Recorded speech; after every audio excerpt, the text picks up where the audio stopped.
It's Wednesday, June 25th, and here's what's happening right now on CNN this morning. Completely and totally obliterated. That is how the White House has been describing the damage to Iranian nuclear facilities. But a new assessment sheds some doubt on that.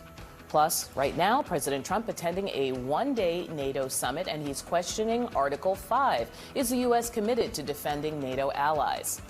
And the Middle East on edge as a tenuous ceasefire enters a second day. Can it continue to hold?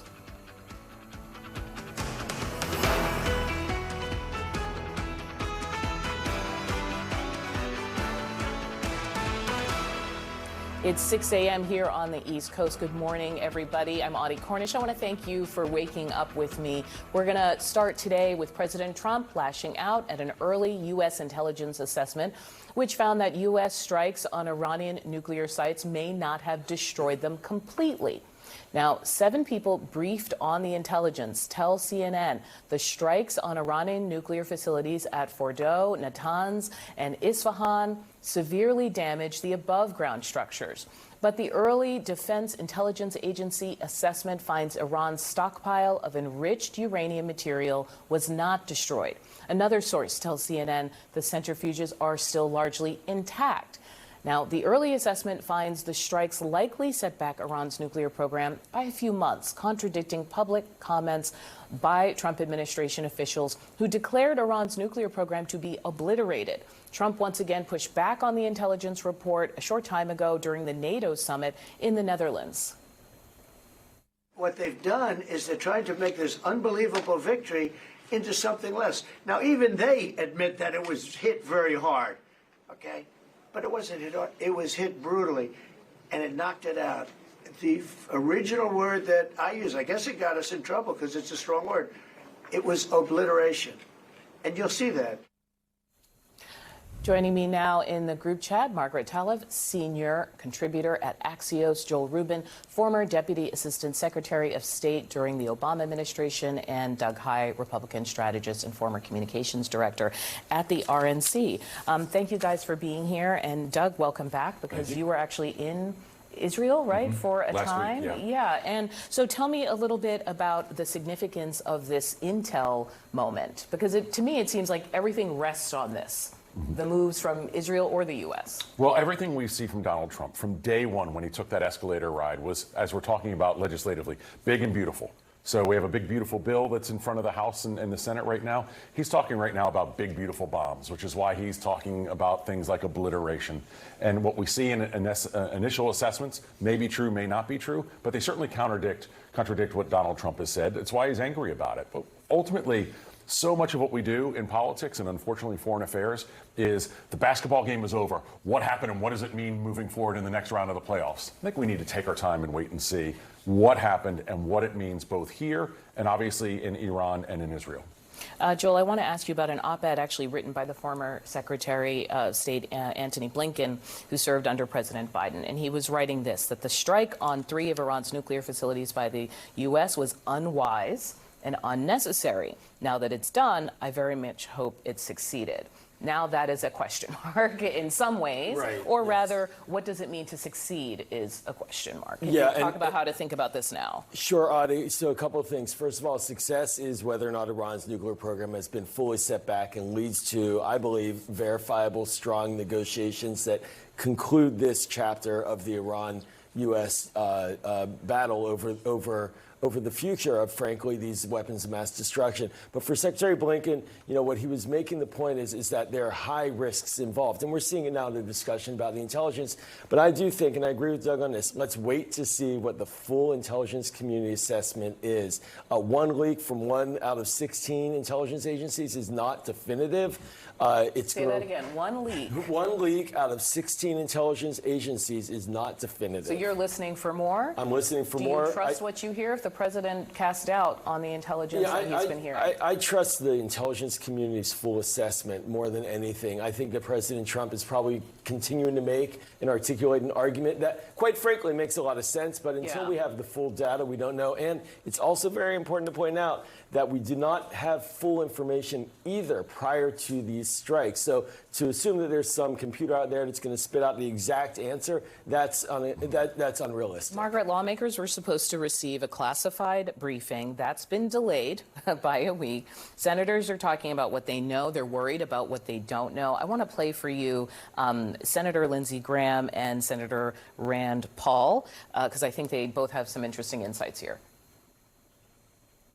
I'm glad we have a ceasefire, but does it lead to peace, or is it just a way for, Iran to rearm and come back at it another time? This will either be heralded as the greatest military strike in recent history, or if they make a sprint to the nuclear weapon, people will look back, in retrospect and say, oh my goodness, what happened here? I don't think it's known yet. There is a legal obligation for the administration to inform Congress about precisely what is happening. What are they afraid of? Schumer, of course, among those pushing to have the conversation that's more about powers, right? Who can declare what? But interesting, Rand Paul raising this issue, could it make a sprint to a nuclear weapon? Like, he's raising more what ifs.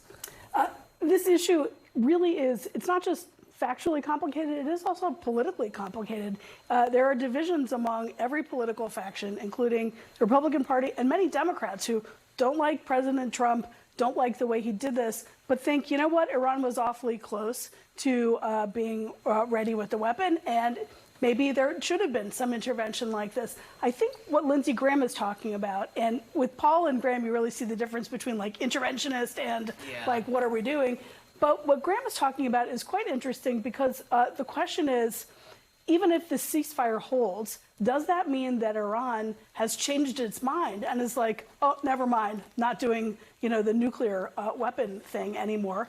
Or does it just have no incentive now to negotiate? Is there nothing to negotiate? Is it going to remove itself from any inspections regime and kind of take the North Korea path?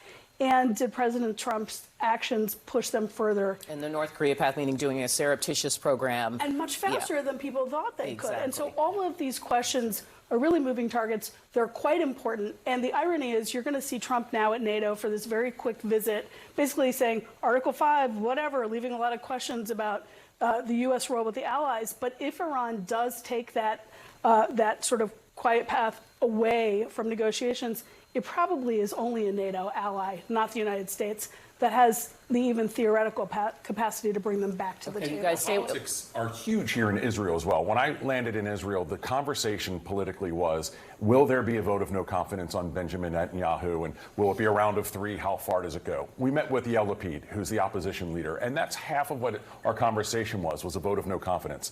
Not only is he not talking about that right now, he's saying, job well done, Benjamin Netanyahu. That doesn't happen very often. All right, you guys stay with it. We're going to be shifting gears now to a major upset in New York City's Democratic primary for mayor. Former Governor Andrew Cuomo, who was considered the frontrunner in the race, has conceded, and a 33-year-old state assemblyman, Zohran Mamdani, is on track to win. I will fight for a city that works for you, that is affordable for you, that is safe for you. I will work to be a mayor you will be proud to call your own. Okay, it's important to note that Mamdani did not reach that 50% threshold of the vote, so the race will be decided by ranked choice votes that begin July 1st. The group chat is back. I wanted to talk about this because it is even the strikes in Israel and how to talk about Israel came up in this New York race. And it's also a moment where you have a Democratic socialist who's come to the fore. I don't know who wants to take this first, but what's your initial reaction? Sure. Well, first of all, candidate quality clearly matters, and this is one high-quality candidate, and he spoke to issues that the base voters of the Democratic Party. Next to a former governor? I mean, this is a guy who knows how to run. I mean, everybody watching this was wondering where he was on the stump, whereas Mamdani was everywhere, right? He was very energetic, very effective at messaging, spoke to core issues that people care about. When it comes to Israel and Jewish issues, though, he did freak out to be little loose in the words about it, but he freaked out the Jewish voters in New York. And there's a lot of concerns that he's hostile to Israel. And there are a lot of concerns that he's going to sort of look the other way when Jewish New Yorkers feel threatened. And I think he's going to have to address those a lot more directly. He skated around that quite a bit.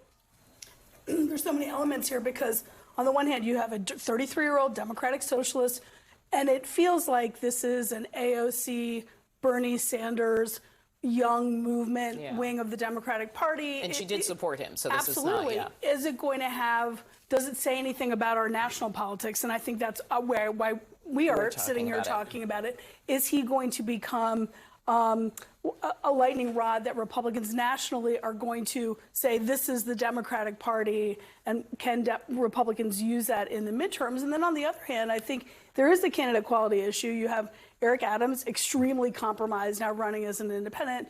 Cuomo, very compromised over the sexual harassment problems.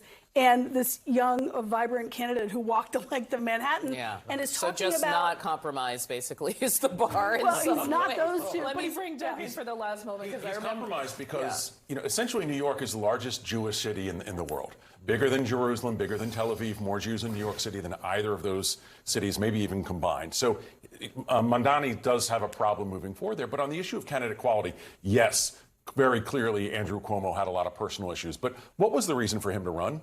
What was his real campaign message? It seemed that the only reason he was a candidate was because he wanted back in. That's not a real good selling point to voters. Yeah, and Democrats wanted back in, right? I mean, there was a lot of big establishment Democrat voices who went behind him. I want you guys. Schumer and Jeffries didn't say a word on this. You might have heard President Trump pulling no punches yesterday when asked about Israel's decision to strike Iran shortly after the ceasefire took effect. We basically have two countries that have been fighting so long and so hard that they don't know what the they're doing. Do you understand that? While he was also upset with Iran for reportedly firing back as well, something Iran has denied. Trump has since warned Israel not to attack Iran again while this fragile ceasefire remains intact for now. We're told the president gave a firm talking to Israeli Prime Minister Benjamin Netanyahu. Meanwhile, Netanyahu, for his part, says President Trump expressed his immense appreciation for Israel, which achieved all of its goals. The group chat is back. I wanted to end here because this is kind of a rare moment of rebuke. I mean, if you think about how the president talked about Russia and Ukraine, he clearly, when he wants, can hold his tongue. Doug, can I start with you briefly since you were there? This scolding, is it a significant kind of visual? It's a significant visual, but look, the two statements you read are not mutually exclusive, right? Both parties can agree on privately and disagree publicly on where they are. And I think ultimately Netanyahu is going to move forward with what he needs to do. But is he not vulnerable in country? Right now? In the very short term, no. In the medium term, absolutely. Again, last week started with talks of votes of no confidence. That's off the table for now, but that's a short timetable. But, to Doug's point, building on that, look, if there were an election tomorrow, Donald Trump would win in Israel as prime minister. He is the single most popular political figure there now, and he could easily push out Netanyahu if Bibi crosses him, and I think the prime minister understands that. But, this isn't really a lashing in a punitive way. This is a don't embarrass me. I got a ceasefire. I backed you up. And you need to hold your horses. And I think that, broadly speaking, Israel don't take away my Nobel Prize, Trump is what he's saying. wants this to be one and done, and he does not want the dissent in his own party. Remember, he ran on the idea of getting out of foreign wars, and this issue splits his base. Even if right now everyone is unified, there are a ton of people in the MAGA movement who really do not want to see the U.S. bombing other countries or getting involved in other wars. And if the ceasefire ends, it throws all that into uncertainty. Okay, I want to talk about what else you are keeping an eye on this week, what you're watching for. We've got so much going on, the NATO summit, the lawmakers talking about Iran. Can I start with you, Margaret? I'm going to bring it back home as we look towards the July 4th holiday. Any of you looking to buy or lease a car probably know that there have been $7,500 in theory worth of tax credits available on new cars. That may all end with the big, beautiful bill. So as we are watching the final negotiations happen, this could actually have a real implication for people looking at buying cars. All right, Joel. On the lines of what we're talking about, the War Powers Resolution, a potential vote in the Senate, Senator Kaine leading that, and I want to see the internal Democratic dynamics and Republican dynamics. I bet most Democrats will be unified in trying to prevent future escalation or attacks against Iran. Maybe Rand Paul will join as well, and nothing in the House. But this is really going to split the parties internally, this kind of vote and military action against Iran. Symbolic but revealing? Symbolic and extremely revealing about the path forward over the next year regarding Middle East policy for the Democrats. Okay, Doug. Back to cars. We're coming back on July 4th, and there are going to be a lot of people on the highways, and what they're paying for gas is going to be a critical factor in how they're viewing things. We've seen prices fall just in the very short term with this ceasefire, but does that stay? We don't know. And I go back to, as we talk about Israel and all this, I go back to when bin Laden was caught. Big moment for Barack Obama, big tangible moment. 6 weeks later, we were back on the economy. Yeah, it's an interesting moment. We were talking about the New York primary earlier. That ended up being kind of an economy race, right? Yeah. With the person coming out ahead talking about affordability and prices. And I think that's something that's not going away. And what was interesting, to your point, Margaret, is that lawmakers have had cover with the Iran strikes, meaning they can deal with the big, beautiful bill and have those fights where we're not all focused on that. So people are actually going to start to see the reality, right, of what's in the bill. Oh, and instant campaigning about Medicaid. Both sides will be messaging this. The messaging strategies for both parties have already begun, and this thing isn't even out of the woods yet. All right, you guys, thank you so much. We talked about a lot today. I appreciate you bringing your expertise to the chat. Thank you for waking up with us.